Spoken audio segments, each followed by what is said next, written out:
नमस्कार, जन उत्तराखंड में आप सभी का स्वागत है। मैं हूं प्रभात। सबसे पहले हेडलाइंस।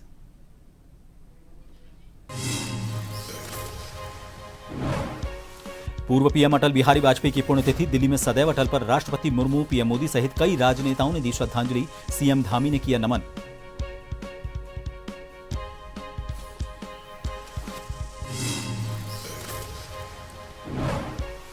गैरसैंण में 19 अगस्त से शुरू होगा उत्तराखंड विधानसभा का मानसून सत्र। डिजिटल व्यवस्था के साथ 500 से ज्यादा प्रश्न दर्ज। अध्यक्ष रितु खंडूरी ने दिया अंतिम रूप। कांग्रेस भी तैयार।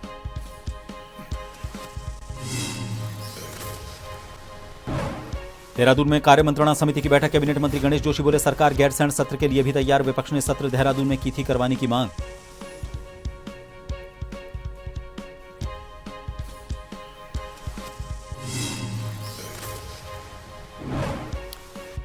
देहरादून में रात भर से तेज बारिश का सिलसिला जारी। कई क्षेत्रों में जलभराव के हालात। लोग परेशान। पर्वतीय और भूस्खलन संभावित इलाकों में सतर्कता बरतने की अपील।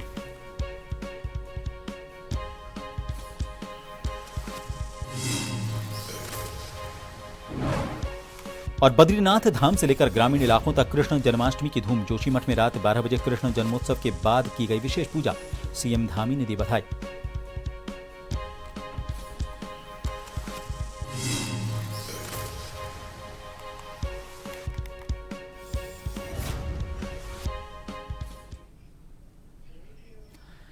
उत्तराखंड की पंचम विधानसभा का मानसून सत्र 19 अगस्त से गैरसैंण में होने जा रहा है और इसे लेकर विधानसभा में अपनी तैयारियों को अंतिम रूप देना शुरू कर दिया गया है। विधानसभा अध्यक्ष रितु खंडूरी ने बताया कि देहरादून विधानसभा की भांति ही इस बार गैरसैंण में भी डिजिटल विधानसभा सत्र आहूत किया जा रहा है। इसकी पूरी तैयारियां कर ली गई हैं। हमारी तैयारी पूरी है।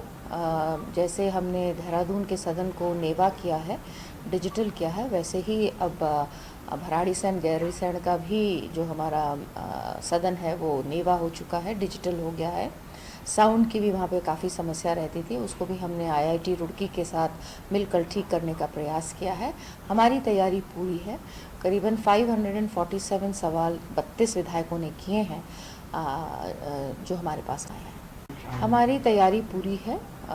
जैसे हमने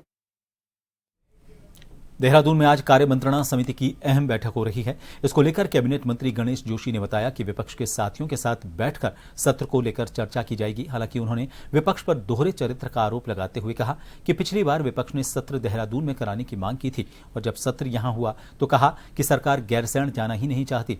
गणेश जोशी ने उम्मीद जताई कि आज की बैठक में सत्र को लेकर तस्वीर साफ हो जाएगी और आगे की रूपरेखा तय होगी। सरकार गैरसैंण के लिए भी तैयार है।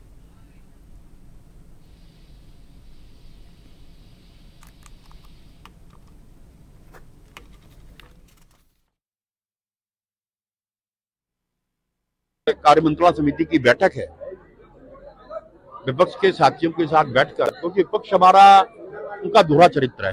पिछली बार भी उन्होंने कहा कि सत्र यहां करो, जब सत्र यहां करा तो कहा कि साहब ये गैरसैंण नहीं जाना चाहते। सरकार वहां पर सत्र करने के लिए हमने पूरी तैयारी कर ली है, लेकिन कार्य मंत्रणा समिति में जो तय होगा उसके अनुसार जो है काम किया जाएगा।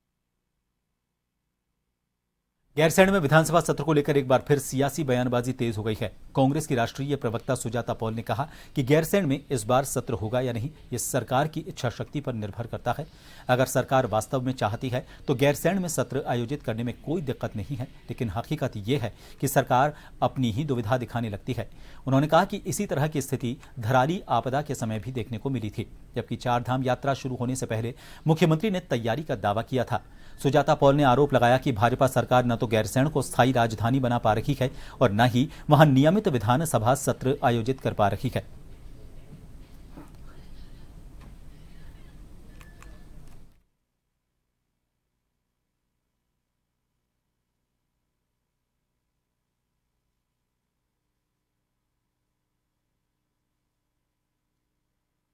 इस बार गैरसैंण में विधानसभा का सत्र होगा या नहीं ये सरकार की इच्छा शक्ति पर निर्भर है। अगर सचमुच में जाना चाहते हैं गैरसैंण, पहाड़ चढ़ना चाहते हैं तो अवश्य चढ़ेंगे, लेकिन सच्चाई तो ये है कि सरकार अपनी दुविधा दिखाना शुरू करती है। और वो दुविधा हमने तब भी देखा जब धराली में आपदा आई। आपको याद है, चारधाम यात्रा के पहले कहा था मुख्यमंत्री ने कि हमारी पूरी तैयारी है किसी भी तरह की आपदा से निपटने के लिए। तो ये तो एक और आपदा इनके सर पर है, जिसमें ये गैरसैंण को ना तो राजधानी बना पा रहे हैं और ना वहां पे विधानसभा का सत्र करवा पा रहे हैं। गणेश जोशी जी क्या कहते हैं, बेचारे, उनके बारे में कुछ कम ही कहा जाए तो बेहतर है। वो अपनी बेटी का राजनीतिक करियर आगे बढ़ाने की कोशिश में है, क्योंकि उनका राजनीतिक करियर खत्म हो गया। आगामी मानसून सत्र को लेकर कांग्रेस नेता और पूर्व प्रदेश अध्यक्ष प्रीतम सिंह का बयान सामने आया है। उन्होंने कहा कि कांग्रेस इस सत्र के लिए पूरी तरह तैयार है और जनता से जुड़े अहम मुद्दों को सदन में जोर शोर से उठाया जाएगा।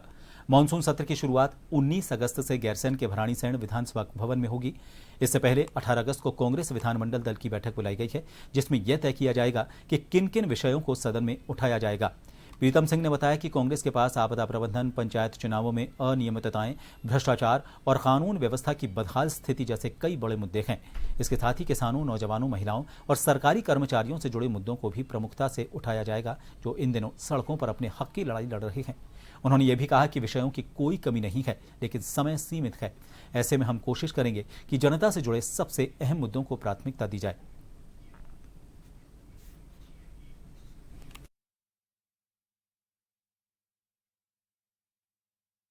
पंचायत चुनाव में जिस तरीके का सत्ता में बैठे हुए लोगों ने किया है, वो भी आपके सामने है। भ्रष्टाचार अपने चरम पर है, हर पूरी तरीके से ध्वस्त है। किसान सड़कों पर, नौजवान सड़कों पर, महिलाएं सड़कों पर, सरकारी कर्मचारी सड़कों पर। एक बात तो मैं बताऊं, यहाँ तो विषय की भरमार है। हमारे सामने तो कठिनाई ये है कि इतने विषयों को हम इतने कम अवधि में कैसे जो है सदन के अंदर उठा पाएंगे। उत्तराखंड में हाल की आपदाओं को लेकर कांग्रेस ने राज्य सरकार से और ज्यादा संवेदनशील रवैया अपनाने की अपील की है। पार्टी के वरिष्ठ प्रदेश उपाध्यक्ष सूर्यकांत धस्माना ने कहा कि आपदा प्रभावित इलाकों में लोगों की पीड़ा को कम करने के लिए प्रशासन और सरकार को और ठोस कदम उठाने होंगे। उन्होंने जोशीमठ, धराली और हर्षिल जैसे क्षेत्रों का जिक्र करते हुए कहा कि प्रभावित लोगों को सिर्फ औपचारिक मदद नहीं बल्कि दीर्घकालिक समाधान की जरूरत है। धस्माना ने 1991 के उत्तरकाशी भूकंप से लेकर 1999 के टिहरी, चमोली और रुद्रप्रयाग भूकंप तक का हवाला देते हुए कहा कि उत्तराखंड हमेशा से प्राकृतिक आपदाओं की चपेट में रहा है। उनका कहना था कि आज भी आपदा प्रबंधन को और मजबूत बनाने की जरूरत है ताकि पीड़ित परिवारों को समय पर राहत मिल सके। उन्होंने ये भी कहा कि चुनावी गतिविधियों से ऊपर उठकर सभी राजनीतिक दलों को आपदा पीड़ितों के साथ खड़ा होना चाहिए और संयुक्त प्रयास करने चाहिए।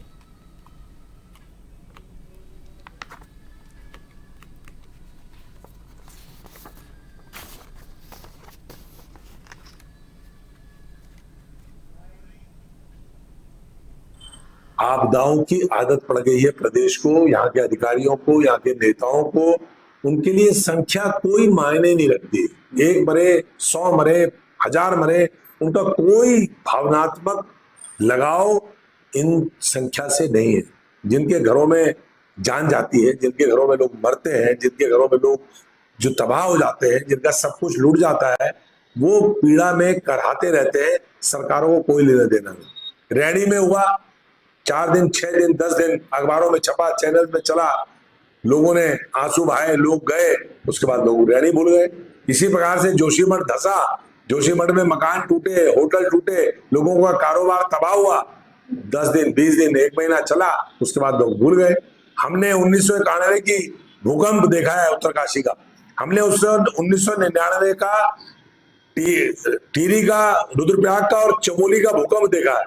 हमने तमाम आपदाएं देखी हैं, लेकिन आज की सरकार जिस प्रकार से संवेदनहीन है, मैं समझता हूं कि इतनी संवेदनहीन सरकार कभी नहीं रही। प्रदेश में त्रिस्तरीय चुनाव संपन्न हो चुके हैं। 12 जनपदों में हुए जिलाध्यक्ष पद पर 10 सीटों पर भाजपा ने अपनी जीत दर्ज की। वहीं 1 सीट देहरादून की कांग्रेस के पाले में गई है। हालांकि अभी हल्द्वानी अध्यक्ष पद पर फैसला होना बाकी है।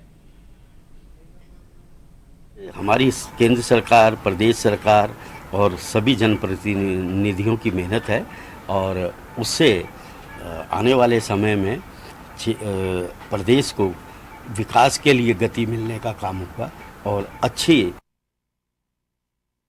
पंचायतों में विकास को आगे बढ़ाने में हमारे जो नए प्रतिनिधि जीत के आए हैं वो सरकार का सहयोग करेंगे। मुख्यमंत्री धामी की अध्यक्षता में बीते बुधवार को हुई कैबिनेट की बैठक में धर्मांतरण कानून को और उस ज्यादा सख्त बनाने को लेकर प्रस्ताव पारित किया गया। इसके लिए उत्तराखंड धर्म स्वतंत्रता अधिनियम में संशोधन विधेयक को मंजूरी भी दे दी गई। इस फैसले की प्रशंसा करते हुए प्रदेश वक्फ बोर्ड के अध्यक्ष शादाब शम्स ने बताया कि देवभूमि के देवत्व को बचाना बहुत जरूरी है।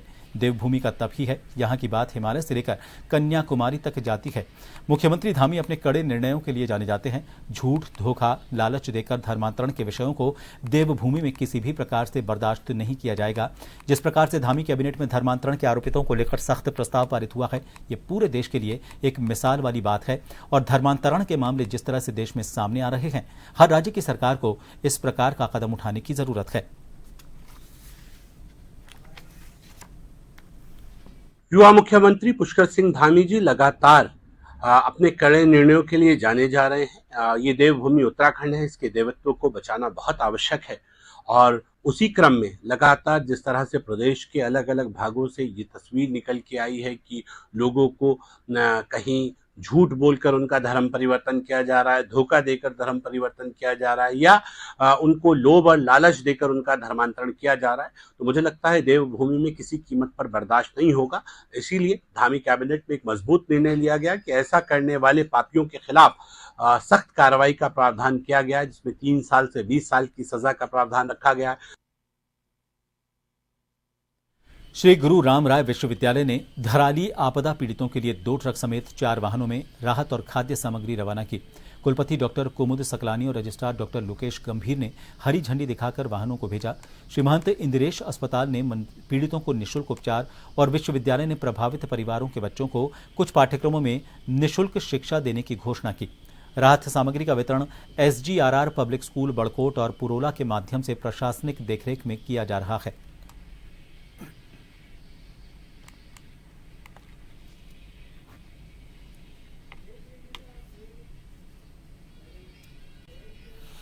फिलहाल रुकेंगे एक ब्रेक के लिए, बने रहिए जन टीवी पर।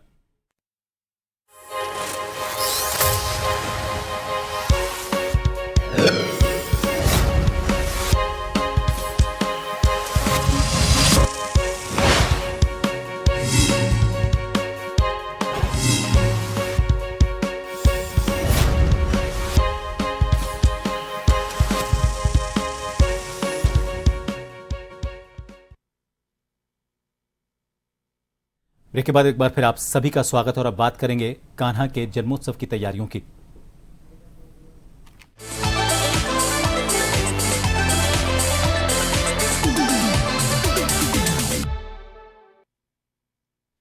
भगवान श्री कृष्ण जन्माष्टमी के शुभ अवसर पर डोईवाला में मंदिरों को भव्य तरीके से सजाया गया। दिवाला के सभी मंदिरों में भगवान श्री कृष्ण के आगमन से पहले भक्त भजन कीर्तन करते नजर आए। यहां पर सिद्धिपीठ शक्ति भवन मंदिर में महिला मंडल मंदिर समिति द्वारा भजन कीर्तन किए गए और रात 8 बजे से यमुना नगर वाले राधा दास बसंत बिहारी अपने भजनों की सुंदर प्रस्तुति देंगे।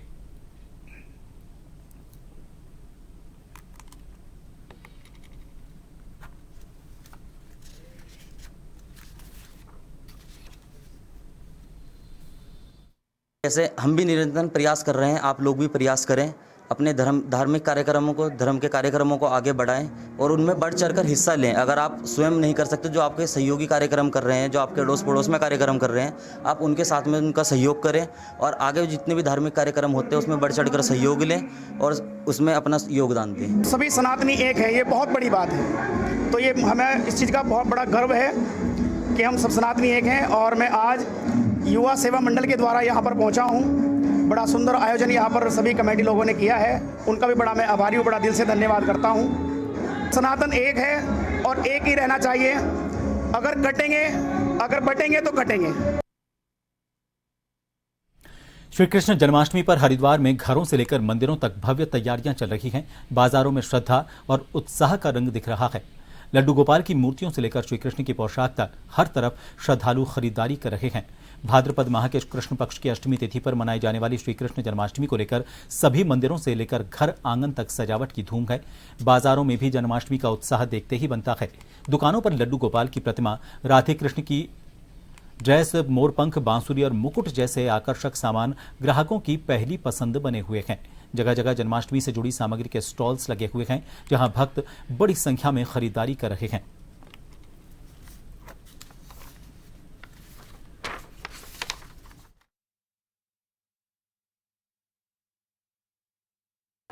आज जन्माष्टमी में पूरे भारतवर्ष देशवासियों को हार्दिक शुभकामनाएं।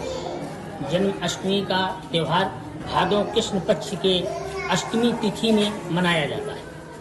अष्टमी तिथि में जब रोहिणी नक्षत्र हो, रोहिणी नक्षत्र बहुत कम अष्टमी तिथि में पड़ता है, तो आज अष्टमी तिथि में श्री कृष्ण जन्म उत्सव अर्धरात्रि 12:04 से 12:30 तक शुभ अभिजीत मुहूर्त में होगा।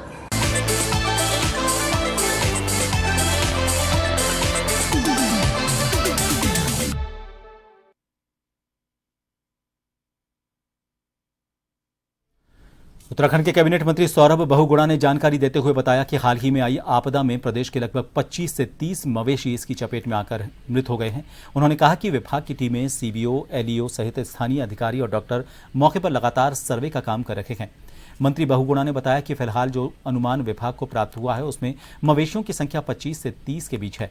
उन्होंने आश्वस्त किया कि प्रभावित लोगों को हर संभव मदद पहुंचाई जाएगी और नुकसान का पूरा आकलन करने के बाद उचित मुआवजा दिया जाएगा।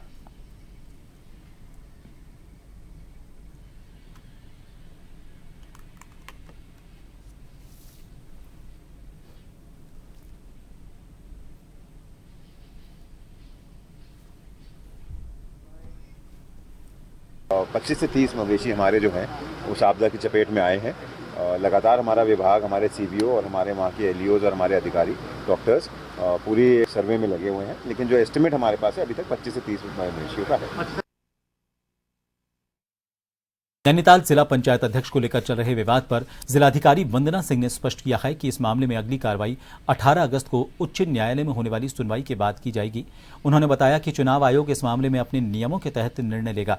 डीएम वंदना सिंह ने जानकारी दी कि अभी तक कुल 22 मतपत्र प्राप्त हुए हैं, जिन्हें सुरक्षित रूप से रखा गया है। इस संबंध में आयोग को भी पूरी जानकारी भेज दी गई है। उन्होंने कहा कि मतगणना प्रक्रिया में पारदर्शिता बनाए रखने के लिए प्रशासन पूरी गंभीरता से काम कर रहा है। हमने एसएसपी को एक पत्र भेजा था एडमिनिस्ट्रेशन की तरफ से कि इसके बारे में एक कोई रिपोर्ट दे दी जाए, तो काफ़ी जो देर होने के बाद भी कोई कंक्लूसिव रिपोर्ट नहीं आ पाई कि इसमें अभी इन्वेस्टिगेशन में क्या क्या हुआ है और क्या कह सकते हैं सर्टेन तरीके से कि ये क्या है। अभी वो इन्वेस्टिगेशन चल रही है और काफ़ी लेट एक रिपोर्ट मुझे एसएसपी की प्राप्त हुई थी, जिसमें उन्होंने अभी तक क्या स्टेप्स उठाए हैं उसके बारे में विस्तार से बताया।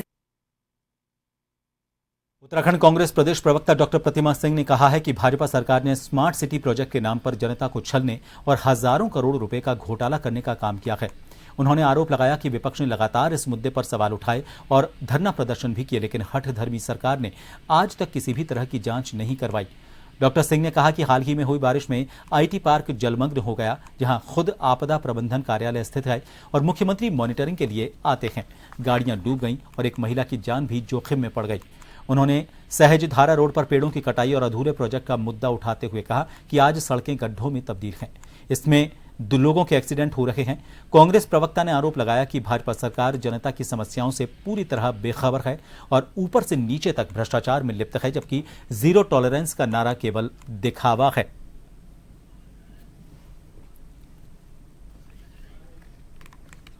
सरकार ने स्मार्ट सिटी के नाम पर सिर्फ जनता को बेवकूफ बनाने का कार्य किया है, हजारों करोड़ रुपए का घोटाला किया है और कांग्रेस पार्टी ने सदैव इस पे सवाल उठाने का कार्य किया है। हमने धरना प्रदर्शन सब किया, लेकिन उसका नतीजा आप देखिए कि सरकार हठधर्मी सरकार है ये, जो विपक्ष की सुनती नहीं है और ये घोटाले की जांच भी अब तक नहीं हुई। एक बारिश, एक ऑरेंज अलर्ट की दिन भर की जो बारिश है उसमें आईटी पार्क, जहां पे खुद आपदा प्रबंधन का जो दफ्तर है वो स्थित है, जहां सीएम साहब आपदा प्रबंधन को मॉनिटर करने जाते हैं, वो आईटी पार्क जलमग्न हो गया, वो एक नदी में कन्वर्ट हो गया, लोगों की गाड़ियां डूब गई, एक महिला डूबते डूबते बची है। तो सरकार सिर्फ मस्त है कि कैसे कोई कैंडिडेट चुरा ले, कैसे सदस्यों को खरीद लिया जाए और जो है अपनी सरकारें गांव की बना ली जाए। सरकार को जनता के हितों से कोई सरोकार नहीं है।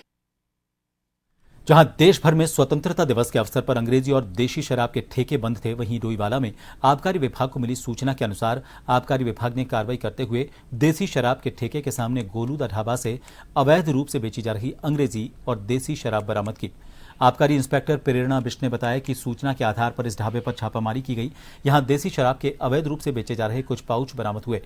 पूछताछ करने पर पता चला कि पीछे कमरे में इनके द्वारा शराब रखी गई, जहां से 15 पेटी देसी शराब और 3 पेटी अंग्रेजी शराब बरामद की गई। मौके से 2 अभियुक्तों को गिरफ्तार किया गया है। जब वहाँ पे 2 व्यक्ति मिले, 2 अभियुक्त जिनको मैं नामजद किया है, उनसे पूछताछ की गई तो उन्होंने बताया कि घर के पीछे बने गोदाम में शराब और रखी है। तो इस गोदाम में छापेमारी करने पर हमें लगभग कुल 15 पेटी देसी शराब मिली है और पेटी अंग्रेजी शराब है। मंगलौर कोतवाली क्षेत्र निवासी अजीम कुरैशी ने गंगनहर कोतवाली पुलिस को तहरीर देकर दर्जनों युवकों के खिलाफ कार्रवाई की मांग की है। उनका आरोप है कि पीरपुरा गांव के कुछ युवक रंजिश के चलते उनके और उनके छोटे भाई के साथ मारपीट पर उतारू हो गए। पीड़ित अजीम कुरैशी के अनुसार वो अपने बीमार छोटे भाई को दवा दिलाने के लिए रुड़की के एक निजी अस्पताल जा रहे थे। जैसे ही वो मिलिट्री चौक पहुंचे, पहले से घात लगाए दर्जनों दबंगों ने उन पर हमला कर दिया। जान बचाने के लिए दोनों भाई दोपहिया वाहन से भागकर गंगनहर कोतवाली परिसर में पहुंचे। पुलिस के अनुसार हमलावर भी कोतवाली परिसर तक पहुंच गए, जिससे वहां रखे फूलों के गमले तक टूट गए। कोतवाली में मौजूद पुलिसकर्मियों को देखकर हमलावर मौके से फरार हो गए। अजीम कुरैशी ने पुलिस से मांग की है कि हमलावरों के खिलाफ सख्त कार्रवाई की जाए और उन्हें जेल भेजा जाए, ताकि शहर में इस तरह की गुंडागर्दी पर रोक लगाई जा सके। फिलहाल गंगनहर कोतवाली पुलिस ने मामले में तहरीर लेकर जांच शुरू कर दी है। मैं अपने दोस्त को मोहिन को दवाई लिवाने के लिए रुड़की हॉस्पिटल में आ रहा था, तो शाहरुख सऊद और उसका भाई एक सहरान ये गोल चौराहे से देख के मेरे पीछे भागे। इनका मंगलौर का किसी के साथ विवाद चल रहा होगा। मंगलौर थाने के बहुत से मुकदमे इनके दर्ज हैं, तो इन्होंने वहाँ देख के मुझे हमला करा। इनके साथ 60-70 लड़के थे, इन पे बहुत सारे हथियार थे। तो वहाँ से मैंने भागना शुरू करा। गंगनहर थाने के बाहर तक मेरे पीछे आए और मेरी स्कूटी गंगनहर थाने से बहुत अंदर तक गई गिरती हुई। तो उन्होंने लाठी डंडों से मेरे ऊपर हमला भी किया और मुझे उनसे जान का खतरा है। देहरादून से ऋषिकेश की ओर जा रही एक कार में हर्रावाला चौकी के पास अचानक आग लग गई। घटना शुक्रवार शाम लक्ष्मण सिंह मंदिर मार्ग के पास की है। कार में 3 लोग सवार थे, जो समय रहते बाहर निकलकर सुरक्षित बच गए। प्रत्यक्षदर्शियों ने बताया कि कार से अचानक धुआं निकलता देख लोग सकते में आ गए। अचानक से इसमें आग लग गई। तुरंत सूचना मिलने पर डोईवाला पुलिस मौके पर पहुंची और फायर सर्विस को बुलाया। दमकल की गाड़ियों ने मौके पर पहुंचकर आग पर काबू पाया। पुलिस के अनुसार किसी तरह की कोई जनहानि नहीं हुई है। कार में सवार तीनों लोग सुरक्षित हैं।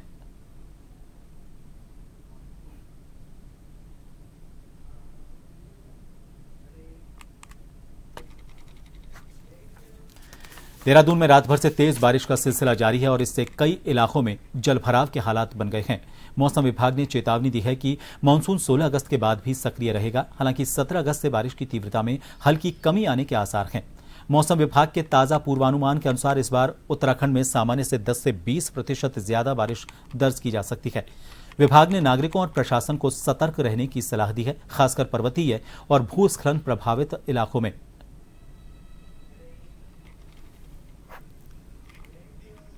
उत्तराखंड में एक बार फिर से मौसम का मिजाज बिगड़ता नजर आ रहा है। मौसम विभाग ने प्रदेश के कई हिस्सों में तेज बारिश की चेतावनी जारी की है। खासतौर पर देहरादून, पौड़ी, नैनीताल, बागेश्वर और चंपावत जिलों में येलो अलर्ट जारी किया गया है। मौसम विज्ञान केंद्र के अनुसार इन जिलों में तेज बारिश के साथ साथ बिजली चमकने की भी संभावना है।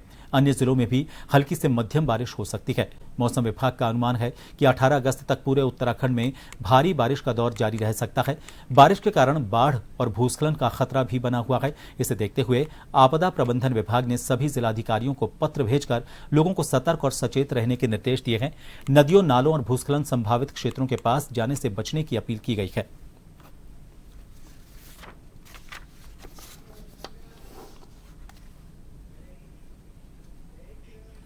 और फिलहाल के लिए इस बुलेटिन में इतना ही। नमस्कार।